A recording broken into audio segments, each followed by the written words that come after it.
Mr. Heller, followed by Mr. Manchin. Mr. Chairman, thank you for holding this hearing, and I want to thank our witnesses for being here also. This is a fascinating discussion that sometimes gets too far into the weeds, and yet these are discussions that need to be had. I was recently at a small town in Nevada that's on the Utah-Nevada border. It's a small town called Ely, and I will be at a few more small towns this weekend, and I'm going to hear about how poor their internet service is. But it's serious business for them out there. This is about quality of life. This is a way that they want to improve their ability to move forward, but it's the basic needs that they have. For example, some of the residents either do or don't have internet service, and if they do, it's very slow. Their businesses complain about a lack of service, and schools, their high school and middle school, are piggybacking on hospitals in other counties in order to get some sort of internet service. Now, this is a small town, but there's 5,000 people in it. 5,000 people. I mean, you would think in the 21st century, we could get internet out to 5,000 people. And one other, there's a medical facility in that same town. This local hospital had difficulty sending out x-rays. They have difficulty with lab tests due to the need of more fiber. Again, the businesses are complaining that they can't, their internet service is so weak that half the time you can't slide a debit card in any of the businesses in this town. These are all stories you've heard, and I think everybody here in this audience has heard the same story. Like Mr. Seward, I live in a small town, and we grow a little bit of hay ourselves. But I have children that live in Los Angeles, and they're very used to very fast internet service. They come home for the holidays, and they said, hey, we're not coming back if you don't speed up your internet service. Now, I want my children to come home for the holidays, and he was trying to download something. We called our satellite service and upgraded, and they were watching somehow the service that was being used in the home. They said someone else is using it. He ran around the house and said nobody else is using it. Why isn't the service working? And he ended up finding that his wife had downloaded Netflix, and her iPad was sitting on the bed, and that's why he couldn't get through. It's just fascinating. In fact, he has a platform now that people watch him play video games. Now, this is a generation I don't understand completely. I said, who wants to watch you play internet games?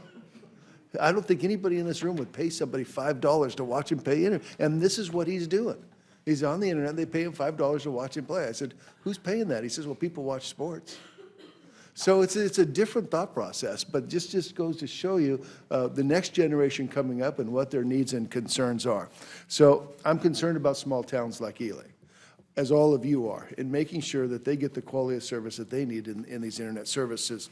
So I guess my question, for you, Mr. Carr, specifically is, how do we make sure that these programs like Connect American Fund and Mobility Fund get to these small communities? And frankly, is the best option for a rural town like that to be fiber, or is there another option out there that would be better for them? Well, Senator, thank you for the question. I think all access technologies, fiber, wireless, satellite, have their pros and cons. And the reality is that modern networks are built using a combination of those technologies. And so rather than having a framework in particular for the next phase of CAF that is, favors one technology over another, we will get better results as a society if we let providers compete to meet a uniform set of threshold requirements, and then figure out, who can deploy which combination of technologies to serve a particular area in the most cost-effective way. And that is fundamentally by applying, competition and market forces. That's how we're going to get the most efficient bang for the buck. What's the next round of CAF? The Phase 2 reverse auction. Yeah. Okay. Is there a time certain on that? As I understand, the FCC has talked about putting out, starting a proceeding to determine the rules of the auction as early as this spring, and the target was by the end of this year to begin rolling it out, but I'm not sure if they're on track to meet that schedule. How long will it take once the funds are distributed to get it out? That really depends on the speed, how quickly the provider And can they need help deploy. today. They need help today. Are we talking a couple of years from now? Certainly, CAF 1, the build-out requirements were 6 years, so in some areas it could take an extremely long time, again, depending on the access technology and how long it takes to deploy that particular technology. Okay, anybody else have any comments? Well, Senator, I would thank you for the question. I think that he's exactly right. It takes a mix of technologies, but in rural America, the Mobility Fund 2 was originally designed so that it would be a follow-on to Mobility Fund 1, and we would have an opportunity to immediately begin this process, which is a long process of many years in order to fill out those gaps in coverage. I think that the Mobility Fund 2, should we get it correct, Congress got it correct when they said, let's make sure, let's have comparable service, we could immediately begin that process.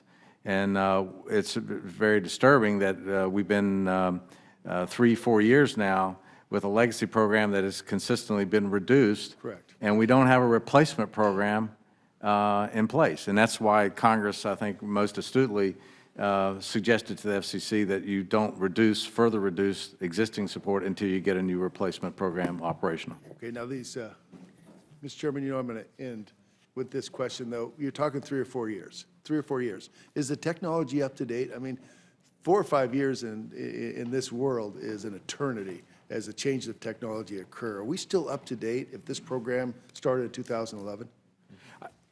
I think the technology is available now. It's the funds that it requires to build it out, and I think Mr. Carlson knows that better than anyone. But if we get a Mobility Fund 2 that actually starts deploying resources, like I said, Mobility Fund 1, I think they've deployed they've only released like $66 million in the entire fund, and we've got carriers, small carriers out there that are sustaining that economic investment with no reimbursement. They can't do it for very long. They're very small. Steve, thank you. My time's run out. Mr. Chairman, thank you very much for holding this hearing. Thank you, Senator Heller.